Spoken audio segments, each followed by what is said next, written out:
If I had to start over financially tomorrow, I would not start by investing. May sound crazy, but I definitely wouldn't do it. And I also would not start by chasing any sort of returns. I'd start with this order because skipping these steps is why most people stall out and burn out before they see any progress. Most people typically want the shortcut. They want one move that fixes everything. But wealth doesn't break when you move slowly. It breaks when you rush all your steps. So this would be the order that I would follow if I started from zero today and had to do it all over again. The first thing I would definitely focus on is stability.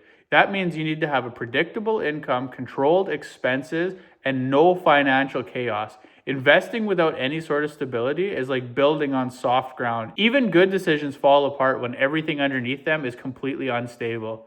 Wealth hates chaos. The next step I would do is try to build yourself a cash buffer.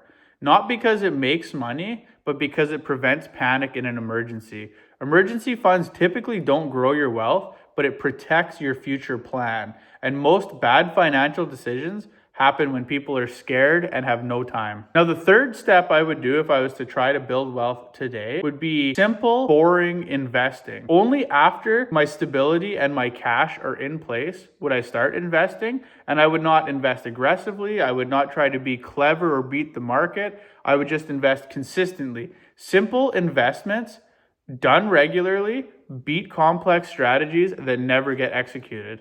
The goal isn't to be the most brilliant investor in the world. It's just to start and stay in the game long term. Now, step 4 is where a lot of people get confused and make mistakes, whether it's outside forces causing it to happen or it's something on social media that they see. But this step changes everything, and you need to put your assets first and your lifestyle upgrades later. Most people do this in reverse and then wonder why progress is impossible. But if you put your assets first, they can usually pay for your lifestyle later on.